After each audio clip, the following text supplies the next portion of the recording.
It can be really hard, especially if we're in a particularly low point in our lives, to feel our own self-worth. In this video, we're going to be looking at how we can obtain feelings of self-worth from deep within. Yes? This video actually today was inspired as yesterday I was on YouTube, and just recently, although I had a very sudden awakening in 2015, it's only recently that I'm beginning to understand more and more of exactly what happened. And I came across Eckhart Tolle, who has been very helpful in helping me understand what I went through. And I was on one of his YouTube videos, and someone posted about, he was talking about self-worth and finding your self-worth from deep inside. And someone commented about, how do we get there? So that's inspired me to do a video. I will link that video from Eckhart Tolle, who is just such a wonderful person. I just have bought his book, which I'm working my way through, and it's brilliant. So yes, self-worth. Self-worth can be very tricky. Self-worth is often wrapped up in our own beliefs and the beliefs of others. Yeah? So much of what I talk about is about how we have to recognize our thoughts as just thoughts. Finding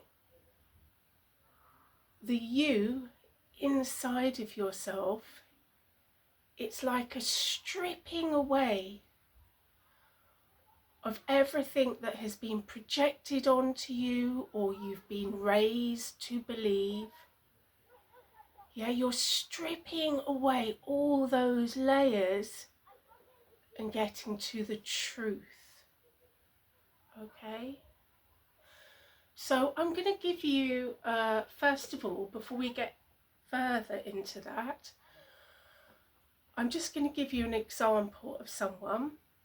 Okay? So there's this guy called Luke, and Luke is part of a big family, and the family are, the majority of this family are academics.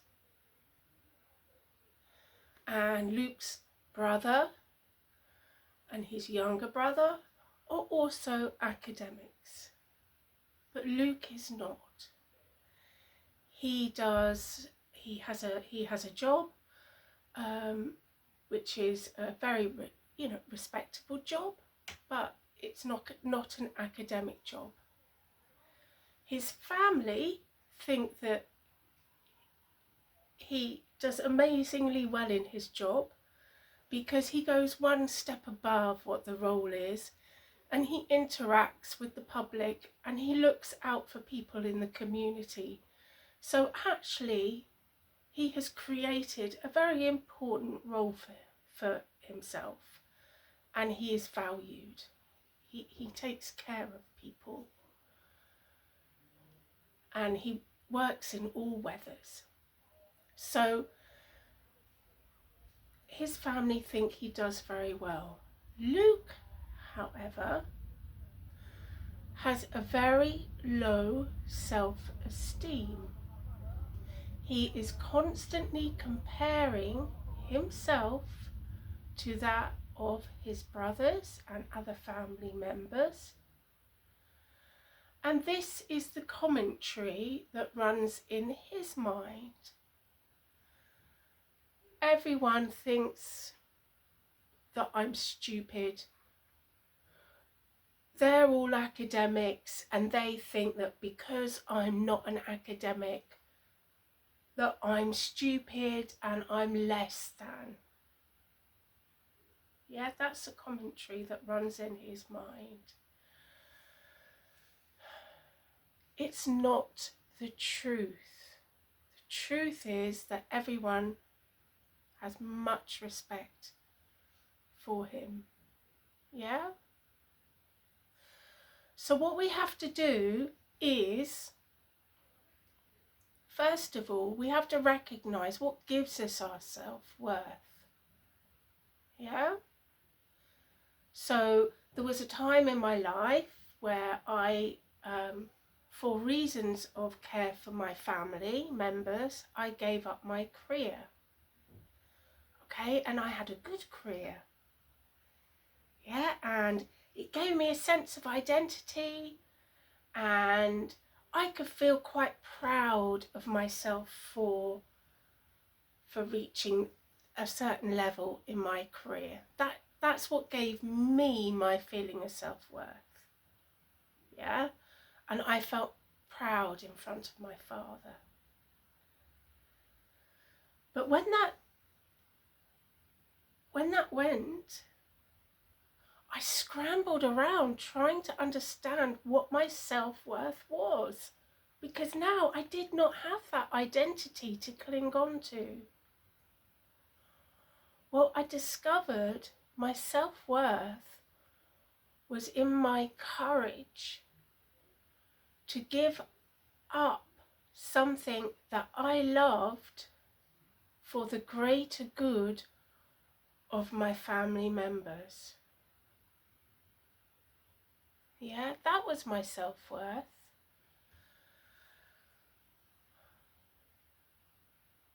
So, we often derive our self-worth from things like our appearance. Appearance, we're just a form, we're just a matter, we're a body. Yeah? And our appearances can change. Okay? If we are deriving our self-worth because we think we look fantastic, then that's going to make us pretty shallow, isn't it? Yeah? Of course we can take pride in ourselves, but we don't want to derive our self-worth from our appearance. We can derive our self-worth from our intelligence, can't we? I'm so well read, I read this paper, that paper, I know. Yeah, but maybe there are people who are less intelligent whose qualities are kindness and giving. Yeah, so why are we, what I'm trying to say is we're deriving our self-worth from things that we think are impressive to others. Yeah, I got straight A's in blah blah, or I did this, or yeah, that's what we are deriving our self-worth from. Okay, so imagine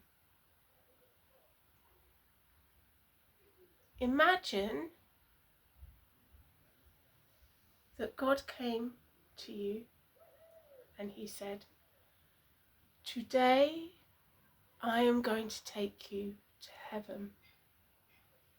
Okay? Today you are going to leave your body and you are going to rise up and you're going to come and spend the day in heaven with me. As you ascend to heaven and leave your physical form behind, what are you taking with you? You're not taking your looks. You're not taking your job description. You're not taking your achievements. You are taking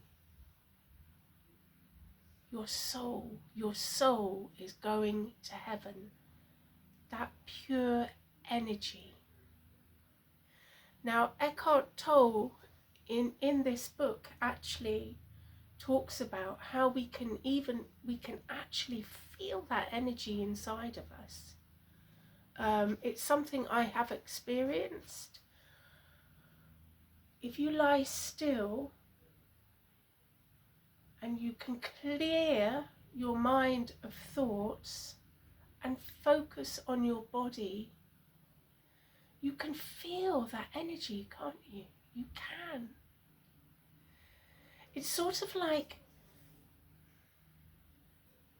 maybe when you've watched a cartoon and they've showed in a cartoon a landscape or a town. I'm trying to think of the particular film I saw recently, children's film, where I think it was Moana, where it sort of looks like death. The whole town is black and grey and dark. And then life is brought back into the town and the light floods through. Yeah, it's that energy, that life. Yeah? When a body is dead, it's just a body. When a tree has fallen, it's just a tree. But when there's life and energy inside, those things become glorious, don't they? Yeah? So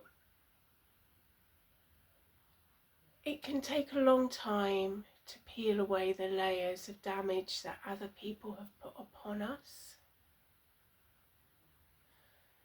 The key really is to find forgiveness, to recognize why you feel the way that you do, to forgive yourself.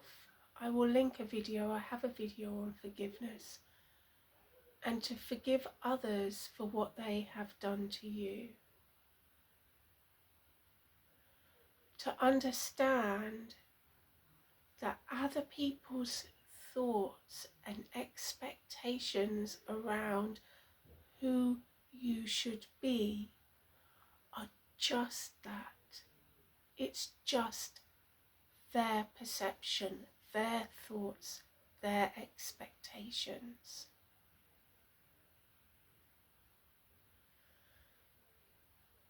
My daughter, of course I'm proud of my daughter. I'm proud of her every single day. And you know the thing that I am proudest about with my daughter? I'm not proud of her just on the days that she achieves good grades. I'm constantly proud of the amazing human being that she is. But I am proud of the fact that every school report I've had has told me that she is kind. And I think, what a wonderful quality. If she can be a kind person going through her life,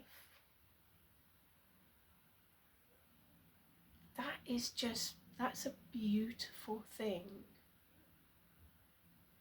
Yeah, people become successful, they lose success. People become great beauties, they lose their beauty. All these things in our egoic mind can be transient. They come and they go, they come and they go.